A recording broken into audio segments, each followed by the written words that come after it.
Okay, what's up, YouTube? It's your girl T, coming back with an episode of T's Corner. I am going to do something I haven't done in a while, and that is review something.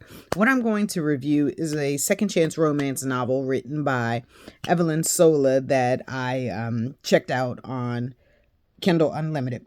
Now, in the last few weeks, I've been reading. I don't even think it's been 2 weeks. It's probably been like a week and a half. I've read like 8 or 9 books by Evelyn Sola. I came across her in YouTube. YouTube. I'm on YouTube. I came across her in Kindle Unlimited, and there was a couple of books that were series.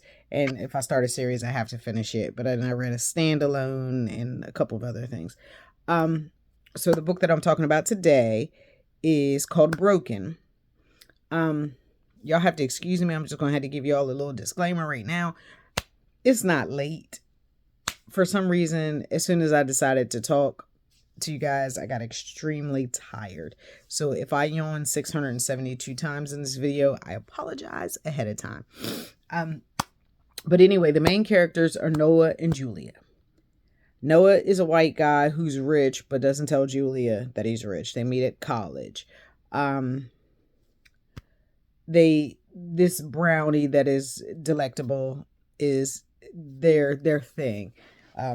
He sees her, takes notice of her in their apartment complex, and kind of stalks her for a little bit. And when he finally makes an attempt to talk to her, she's enjoying this brownie, and she explains to him that she doesn't date much because she wants to date a black man, and on campus where there aren't very many black men. The ones that are there are gay or are short, and she's like over 6 feet tall. And so that, just like most guys don't want to date a woman who's taller than them, and I guess tall women don't want to date short guys either. So she was having a problem dating people. And he kind of inserted himself in her situation, said he needed a ride. He lived in her complex. His car was broken down, all this crap.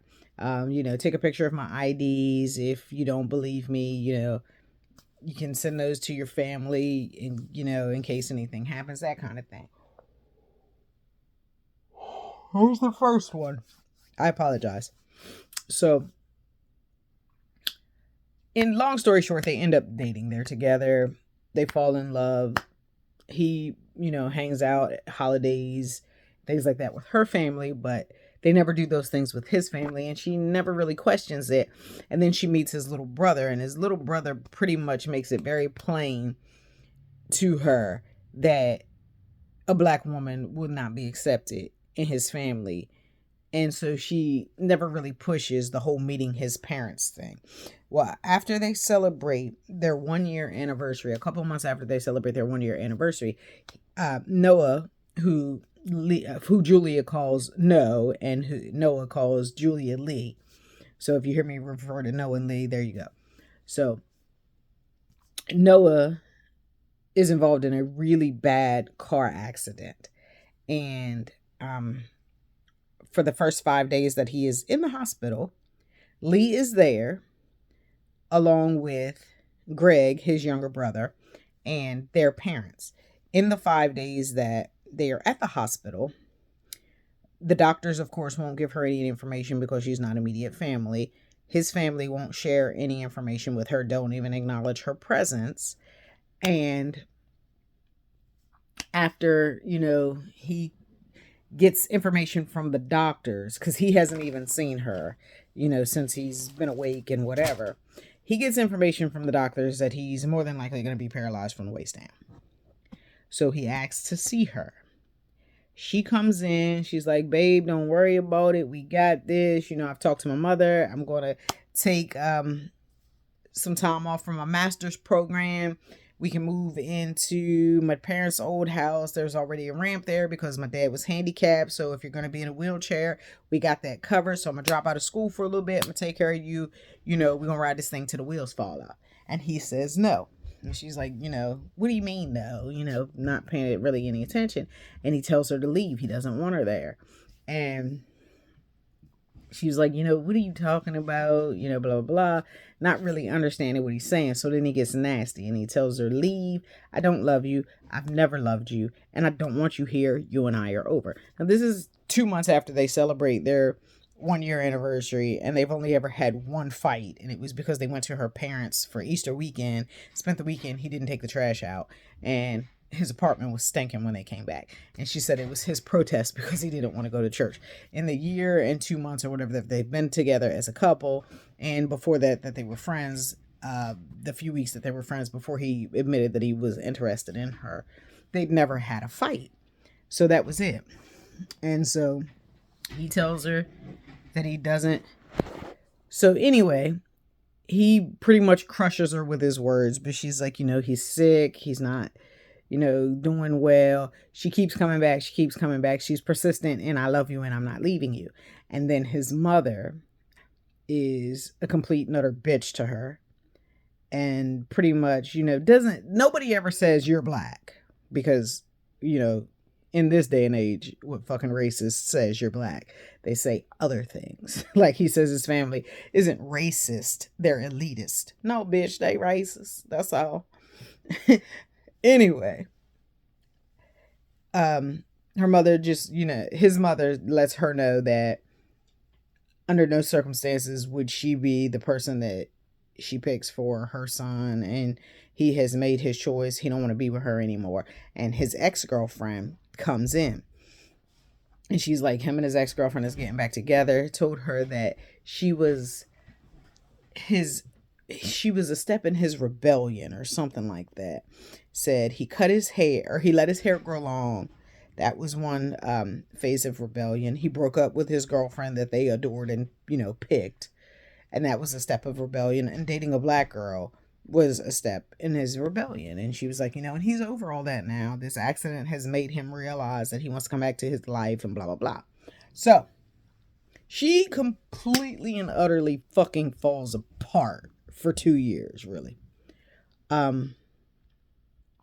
Just devastated, helplessly in love, and to be told that, he never loved her. And every time she tries to come back and be with him, somebody in his family, does something ignorant. And so she finally takes the hint and goes on about her business, but she doesn't really take that well. And so she goes through a really bad bout of depression and the whole nine. And her best friend, Claudine, and her sister and her mother and her father are there for her. Well, 3 years later, he pops up, because she's a teacher and he's a teacher as well. Pops up at the elementary school that she's working at. And buys the house directly across the street from hers. And so she's like, she's just getting back into it and, getting back into herself and really becoming a person again, because she's been a shell of a person and freaking shut down, like not leaving her house for months, not leaving her bed for months after this breakup. And so, it's 3 years later, she's really coming back into herself. She's went through therapy and things like that. Like I said, her family and her best friend, Claudine, have been there for her.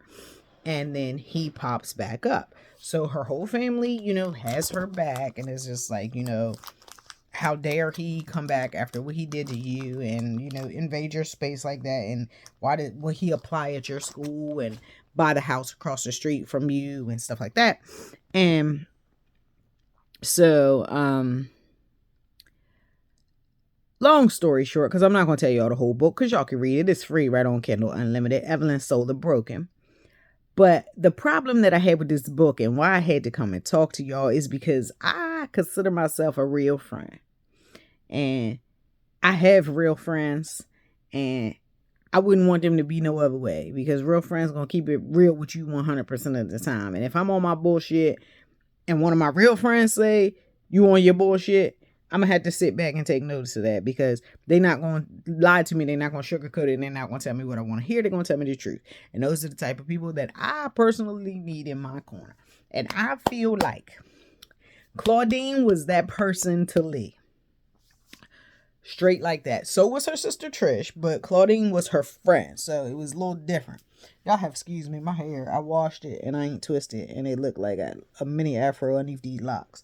Um, but and I never noticed. I know y'all like, why she always playing with her hair in her videos. It's because I don't really look at myself very often.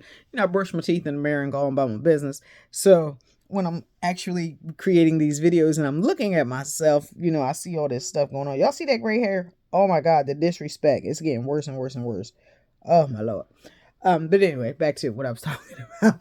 So Claudine is down ass chick for real. And when this guy comes back, Claudine's like my height, 5'2", small chick, but she got that dog in her, and she was like, I will beat this bitch up for you.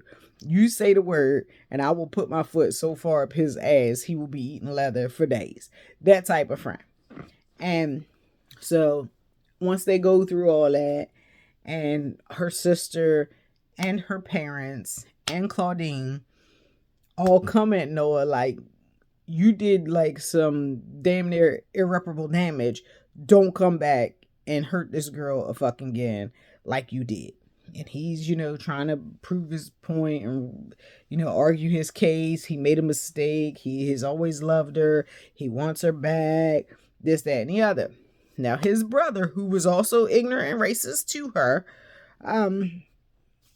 has his back and is like, trying to help him to get her back and keep talking to her like, I know you hate me. He loves you. I know you still love him. Please just give him another chance. Give him, to explain to you what happened, that sort of thing. So, long story short, after a little while, they get back together. And her family is not really happy about it. The only person who's even remotely cool with it is her grandmother Gigi and her father. And her mother and her sister are very skeptical about his motives and if he'll hurt her again. And her sister lets him know if he ever does anything to her, she's going to get him. And he was like, yeah, I know, you blah, blah, blah. And she was like, no, you don't know. Because as a scientist, I could mix up something and there would be nothing left of you once I dip you in a vat of it. So I need you to know that if you leave her again, that is your fate. But I mean, even if you just upset her, disappoint her, I'm going to kick your ass. And that's one thing I do like about Evelyn Sola. Her female characters are tough badasses and they don't just automatically cater and bend to the will of a man. I love that because it's like, I love the strong male trope, but I don't love that get in line, boss you around. If you say no, they pick you up and take you where they want you.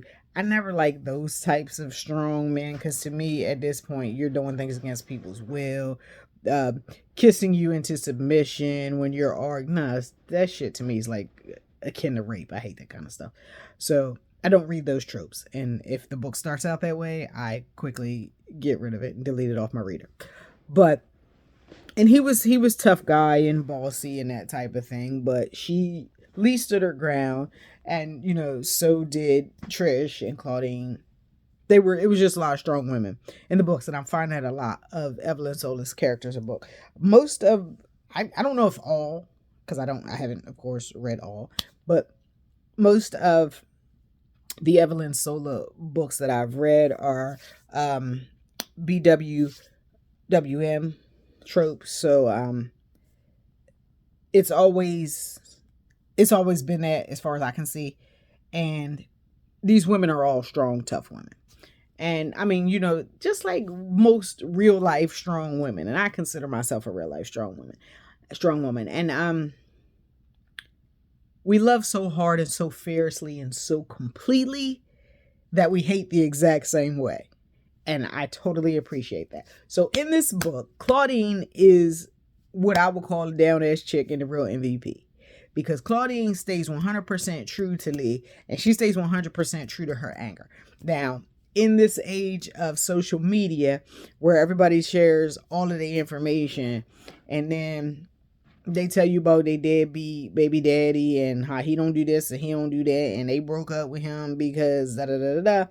And then when they dumb enough to get back with him, they post stuff like, "What's understood don't need to be explained." And no, fuck that.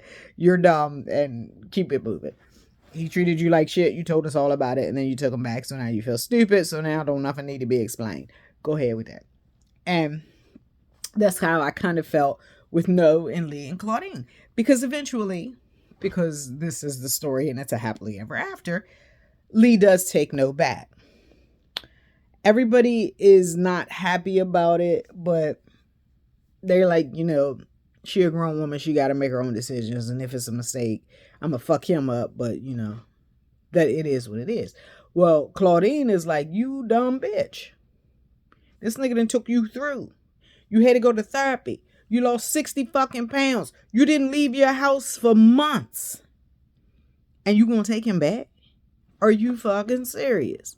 And I felt like that was legitimate. That was a legitimate amount of anger. And she directed it at the right person. While she would definitely, without question, whoop Noah's ass for Julia. She directed her anger at Julia because Julia was the one being stupid. And then Julia was like, he broke my heart, not yours. I don't understand why you're acting this way. And Claudine really, let her know. And this is so true. It's like, bitch, you did not go through that breakup by yourself. When you was crying in the bed for 2 fucking months and couldn't get up, who came to your house every night to sleep in bed and hold you while you cried over this no good ass dude? Who told you he didn't love you and had never loved you? Whose racist ass parents and brother never liked you? And I was 100% behind Claudine the whole time because I'm like, oh, these are legitimate fucking facts and arguments. And seriously, how are you going to act like you love him? And she actually said this to, Lee actually said this to Claude. She said, I have forgiven him. Why can't you? And it's like, that adage, don't tell your friends and family when your man do you wrong, because when you forgive them, they're not going to. This is exactly what this situation is. And it was exactly warranted because she really did go through, not just heartbroken, but mentally and physically, she was damaged by their breakup. And not to mention the emotional turmoil because she loved him, had always loved him and never stopped loving him.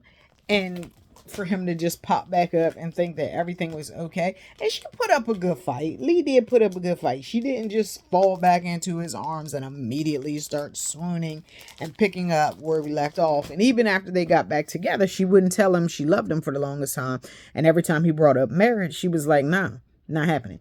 And then she actually told him why. She was like, I gave you everything. I gave you all of me and you dropped me. So I can't put myself out there like that again. But the whole while she's telling him these things, she's telling Claude, get over it. I've forgiven him. You forgive him. And I didn't really like how their story ended. So I'm waiting for another part of that. Okay, Evelyn, because I want to know, of course, what happens with Claude and Greg, because they're going to get together. They fucking hate each other so much. They're going to get together.